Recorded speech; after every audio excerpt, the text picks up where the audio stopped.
Entre tanto que voy, ocúpate de la lectura, la exhortación y la enseñanza. Presentamos Lectura Redimida con José Arturo Ruiz. Hola a todos, sean muy bienvenidos a un episodio más de Lectura Redimida. ¡Qué felicidad! Mi nombre es José Arturo Ruiz. Y yo soy Lucila Zavala. Para nosotros es una bendición estar aquí con ustedes una vez más. Amén. Si esta es la primera vez que nos escuchas, no olvides buscar en nuestras plataformas digitales los episodios anteriores. Este podcast es una extensión de nuestra página de Instagram, en donde no pueden dejar de buscarnos con @Lectura Redimida. En el día de hoy estaremos aprendiendo sobre algunas vidas de famosos hombres de Dios que dedicaron sus vidas al servicio del reino. Para eso estaremos viendo el libro de biografías de grandes cristianos de Orlando Boyer. Así que no se vayan porque todo esto y mucho más aquí en Lectura Redimida.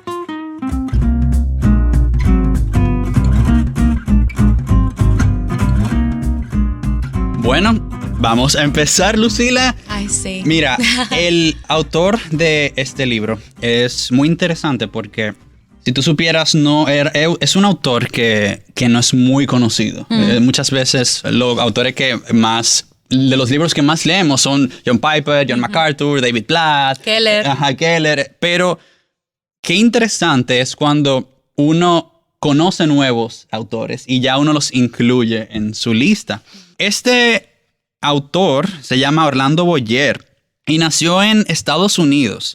Él se dedicó al ministerio de la palabra en Estados Unidos, pero después se fue a Brasil como misionero. Él era miembro de era miembro de la Iglesia de Cristo, pensando que por su avanzada edad era difícil que el departamento de misiones le apoyara. Él entonces regresó a Brasil por su propia cuenta. En cuanto a sostén económico, fundó una editorial con su mismo nombre y con el dinero de los libros vendidos fue publicando nuevos títulos. Wow, sí. Pero todo un empresario del reino. Especialmente. Me encantan los empresarios del reino. Especialmente comentarios bíblicos y la pequeña enciclopedia bíblica son conocidos por los evangélicos brasileños. Él fue muy conocido. Aquí quizás no lo conocemos muy bien, pero por lo menos en Brasil se destacó bastante. Incluso, Lucila, todavía en sus últimas horas de vida, él estaba pensando en nuevos títulos y ¿qué yo voy a sacar? ¿Qué cosa? Publicó 131 obras, de las cuales 16 fueron de su propia autoría. Y este que tenemos en nuestras manos, del que vamos a hablar, fue el que la editó. Que de verdad que debo decirte que este libro es una joya en las manos de cualquier hijo de Dios. Qué libro que edifica. Claro que sí.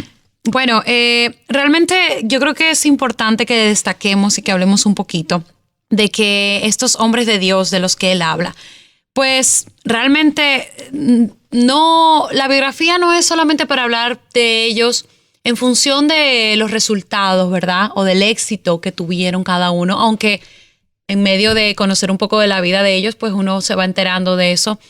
Pero yo creo que la intención principal que tuvo Orlando, y yo creo que lo ejecutó de manera espectacular, fue mostrar la realidad detrás de estos hombres, que el único fin que los movía y los impulsaba era servir a Dios. Y yo creo que en ese proceso, una de las cosas más fuertes que vamos a ver es todas las dificultades que tienen que pasar. O sea, y no dificultades como uno ahora en esta era moderna, siendo cristiano. Y ahí pues me sirve a mí el sombrero, como dicen, muy cómodos, ¿verdad? No ese tipo de dificultades como pasa uno ahora, no, dificultades reales, grandes y bien tediosas. Y aún así a ellos los impulsaba el servir a Dios, el seguir a Dios, el expandir el reino del Señor. Claro que sí. Muchas veces cuando nosotros leemos este tipo de libros, uno se enfoca mucho en el resultado. ¡Wow! ¡Qué genial! ¡Wow! Se convirtieron tantos. Martín Lutero, que predicó en una audiencia de 10,000. ¡Wow! ¡Qué increíble!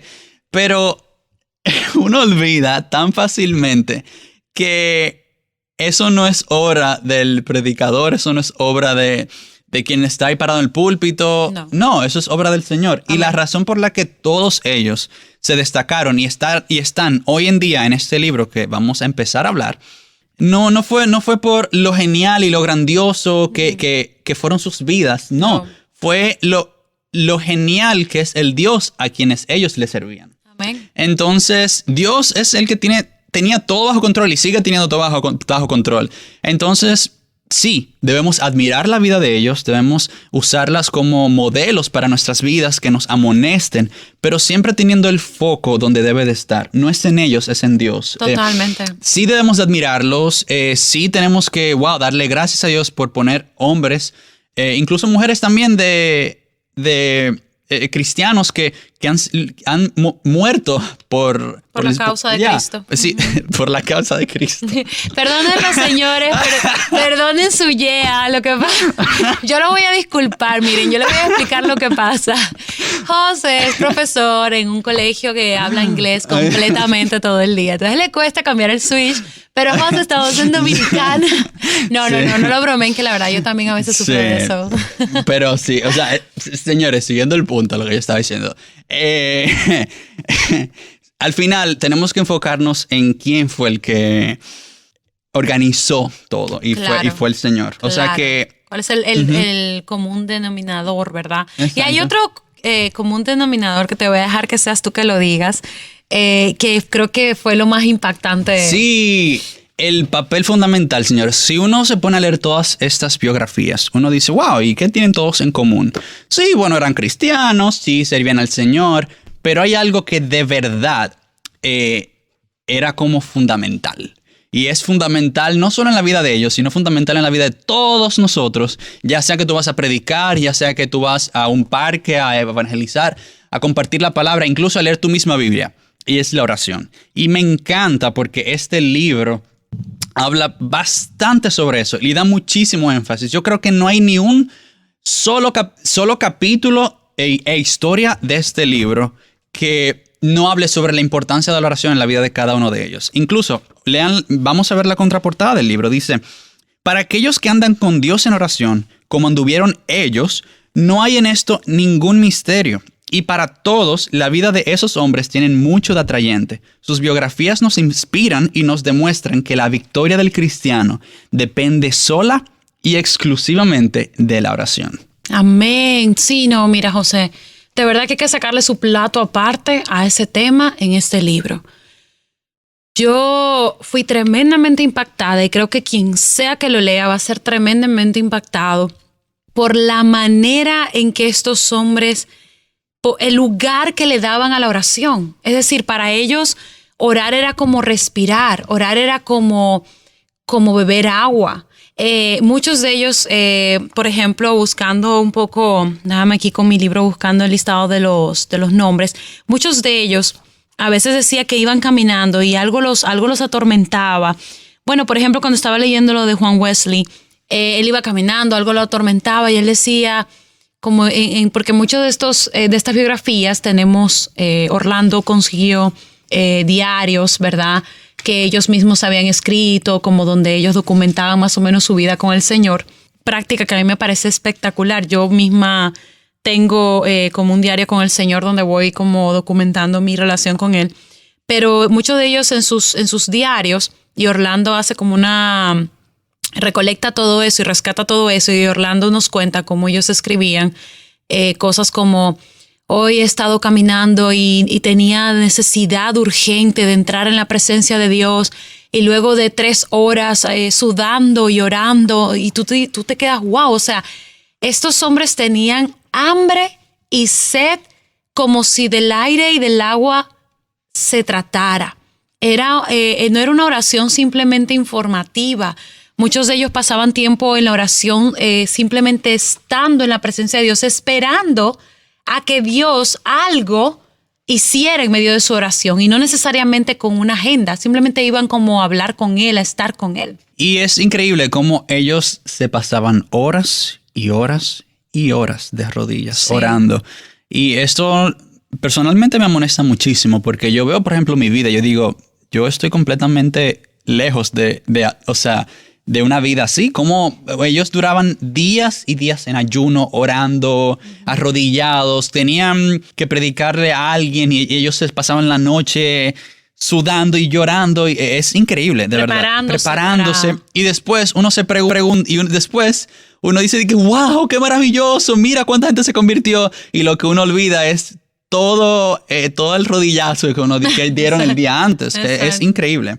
Algo que este libro, tiene en común, cada una de sus historias, es que es la oración. Si uno tuviera, de verdad, personalmente yo digo que si uno tuviera que escoger el tema del libro, yo creo que ni siquiera son las biografías, es la relación de ellos con el Señor de la oración. Sí. Yo creo que el libro fácilmente se pudiera llamar ¿Cómo tener una relación íntima con Dios? O sea, el libro pudiera ser una relación íntima con Dios, cómo tener una vida con Dios, cómo hablar con Dios. O sea, de verdad que yo creo que, como tú dices, el mayor testimonio que vemos ahí es eso. Y si tú has estado, a todos nuestros amigos que nos escuchan, si tú has estado batallando con el tema de la oración, yo creo que este es un excelente libro para motivarte. Claro que sí, completamente. De verdad que sí. Este libro me amonestó bastante.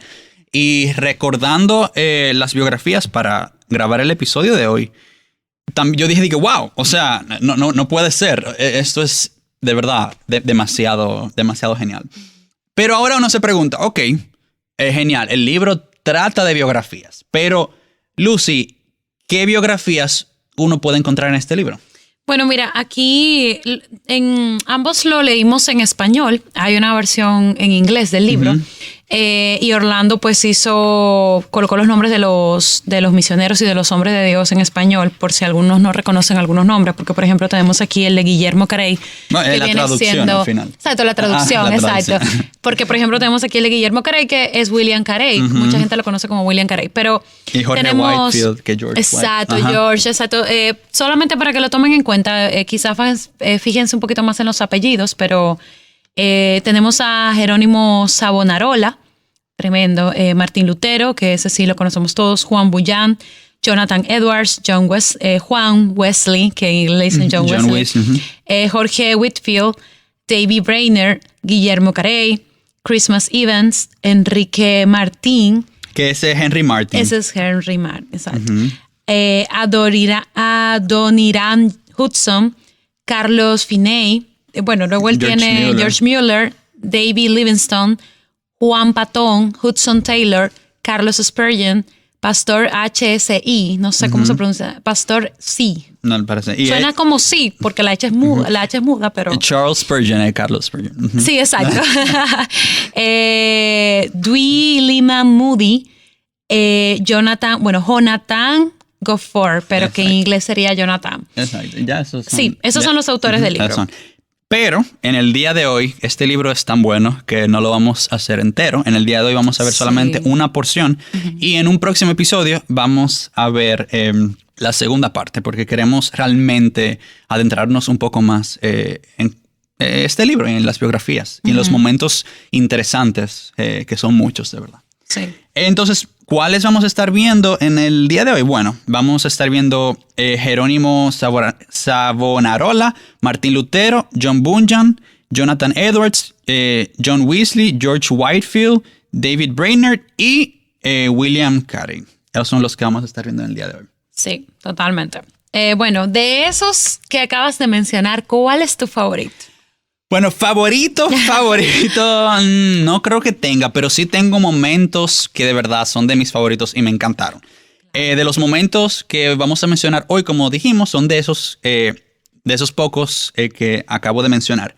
Pero tengo algunos momentos que de verdad me encantaron. Entre ellos está el encuentro, Martín Lutero, de verdad la historia de Martín Lutero es fenomenal, excepcional. Sí. El momento en el que él se tiene que presentar con las autoridades eclesiásticas de la iglesia romana, el Papa y todos ellos.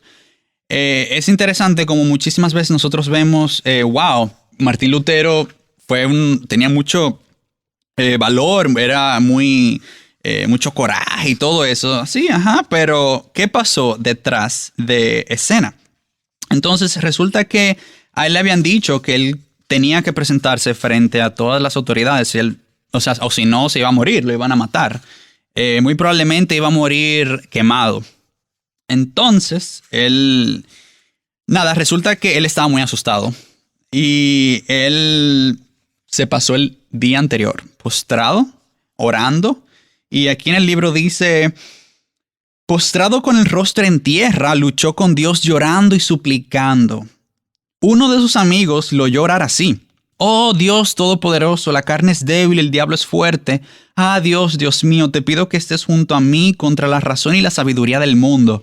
Hazlo, pues solamente tú lo puedes hacer. No es mi causa, sino la tuya. ¿Qué tengo yo con los grandes de la tierra? Es tu causa, Señor, tu justa y eterna causa. Sálvame, oh Dios fiel. Solamente en ti confío, oh Dios. Dios mío, ven, estoy dispuesto a dar como un cordero mi propia vida.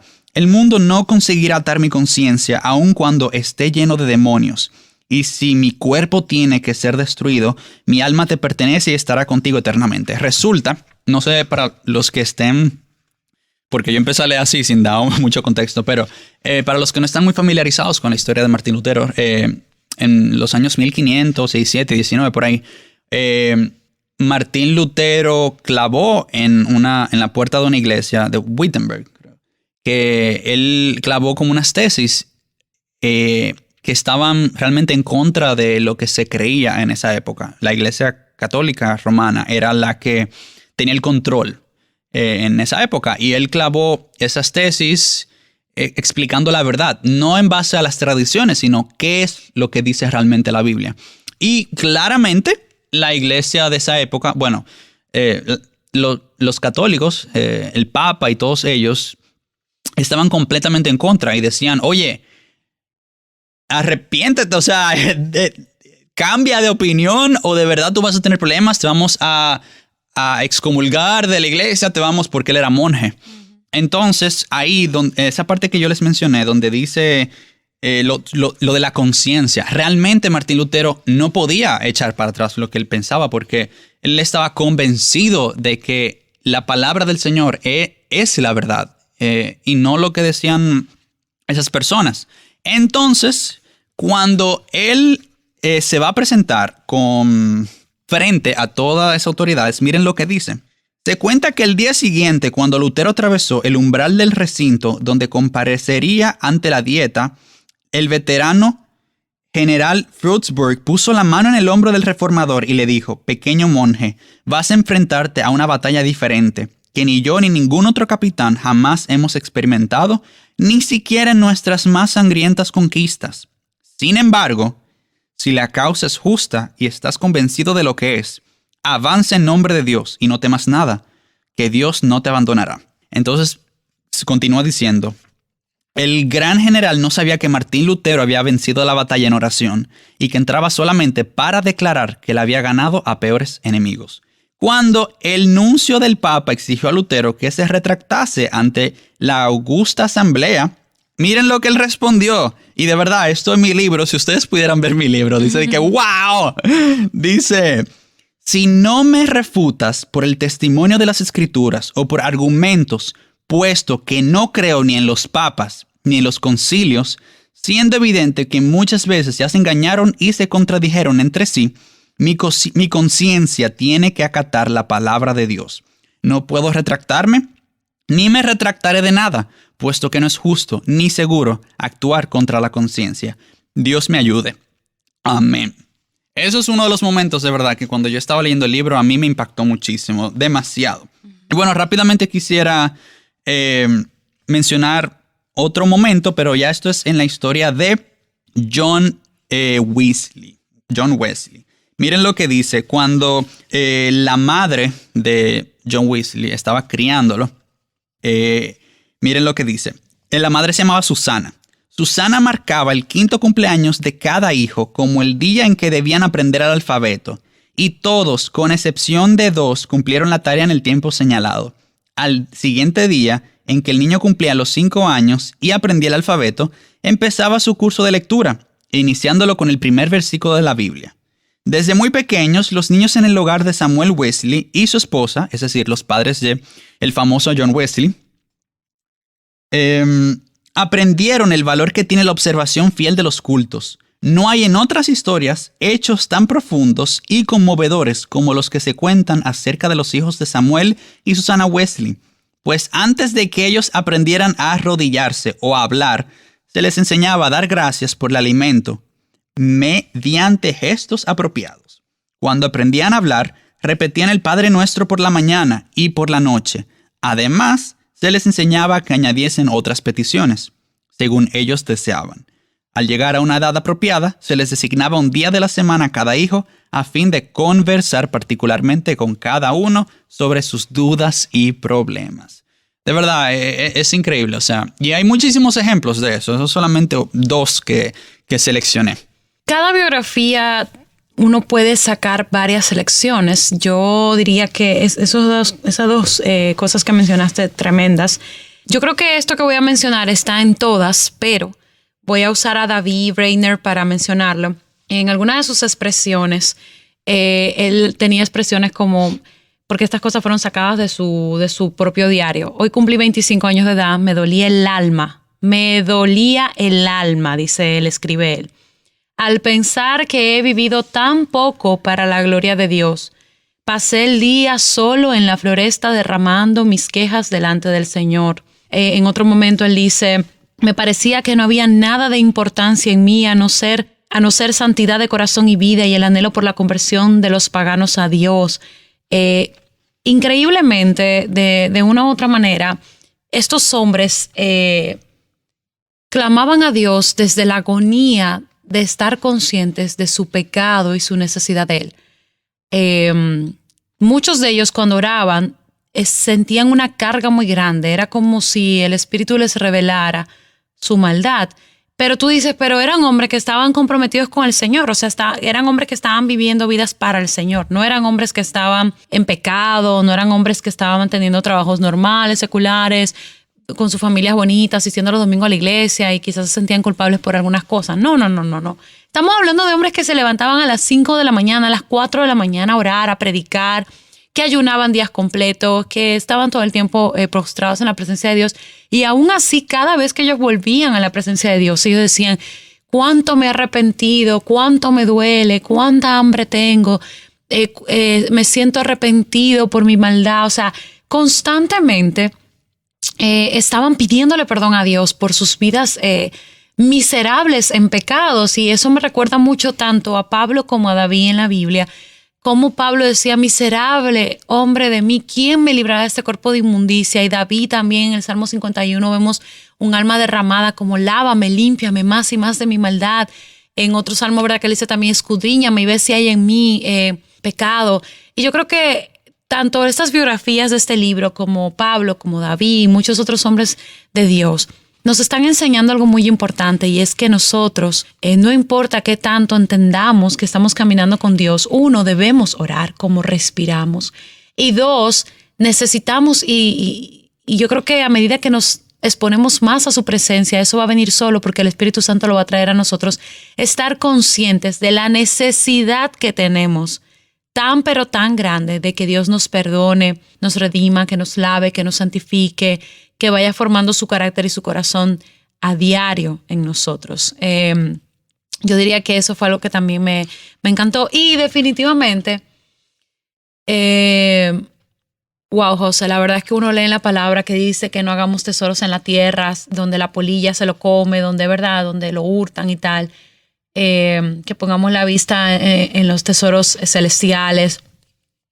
También, ¿verdad? En Filipenses dice, cuando nosotros hemos muerto, o sea, con Cristo morimos y resucitamos con Él, o sea, y la verdad es que a veces uno lo lee, lo ve como algo bonito, como un poema, una literatura, pero a la hora de la verdad eso lo que significa es vivir para Cristo, vivir para su reino y para su nombre. Y estos hombres no tenían apetito por las cosas que este mundo les podía ofrecer. Estos hombres tenían los ojos puestos en la eternidad, los ojos puestos más allá. O sea, no les importaba si tenían casa, si tenían comida, si iban a morir, si alguien los iba a meter presos, si las esposas los iban a dejar.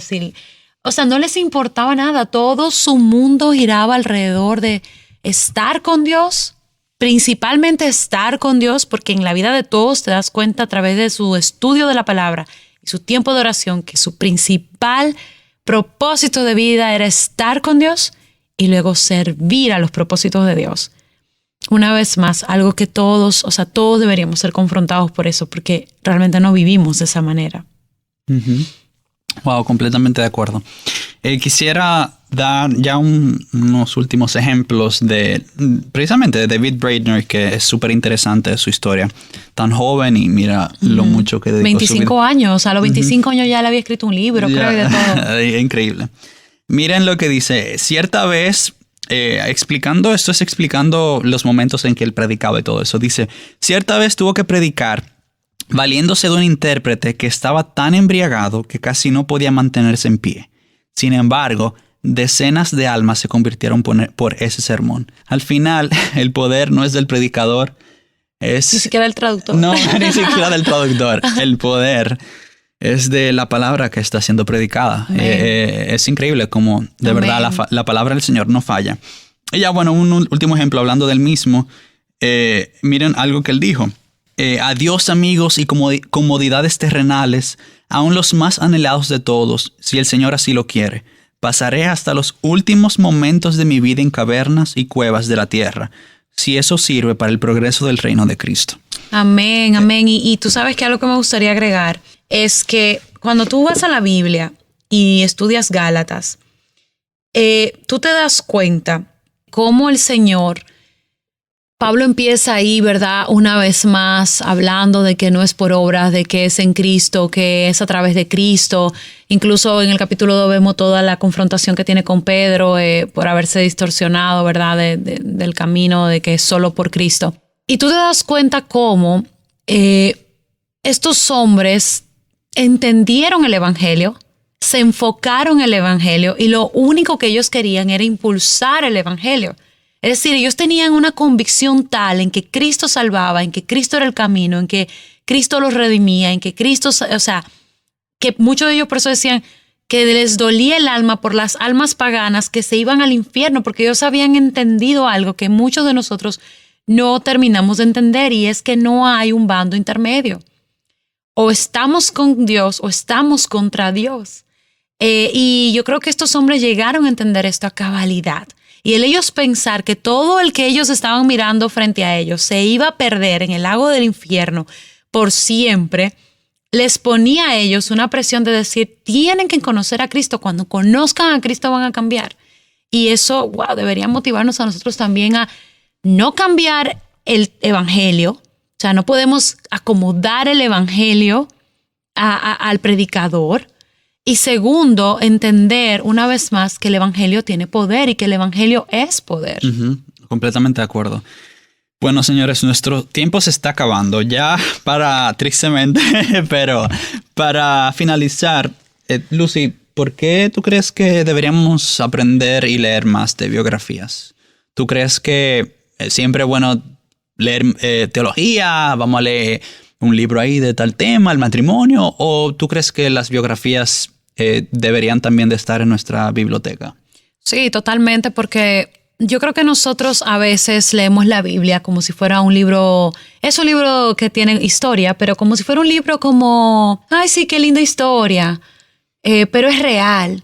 Y muchas veces nosotros pensamos que ya no hay Pablo, Pedro, Timoteo, que ya no hay David, y si verdaderamente quizás ya no ocurren ciertas de esas cosas súper impresionantes, que quizás un Moisés que abrió el Mar Rojo, pero sí hay hombres haciendo milagros, mostrando un Dios poderoso y milagroso en medio del mundo, como lo son Jonathan Edwards, George Mueller, que lo vamos a ver la próxima, o sea, Wesley, o sea, estos hombres, yo creo que si nos tomamos el tiempo de leerlos y estudiarlos, nos vamos a dar cuenta que son los ejemplos vivos que tenemos, la continuidad de lo que fueron estos grandes hombres de la Biblia. Claro que sí. Y de verdad, si hay algo que podemos aprender de este libro, una de las muchas cosas que uno puede aprender es definitivamente la importancia de la oración. Uh-huh. Bueno, queridos amigos, el tiempo tristemente se ha acabado, pero esto fue todo por hoy. Esperamos que este episodio les haya sido de mucha bendición como lo ha sido para nosotros, y ojalá se animen y puedan leer este libro. Próximamente, en unos próximos episodios, vamos a continuar con este libro. Recuerden seguirnos en Instagram como @lecturaredimida, y si tienen alguna pregunta o sugerencia de algún tema que quieren que toquemos, pues ya saben dónde nos pueden contactar. Que el Señor nos ayude a recordar que cada palabra que leamos edifique nuestras almas, sea de bendición para los demás y nos acerque más a nuestro Creador. Pasen un gran resto del día y que Dios los bendiga a todos. Nos vemos en la próxima.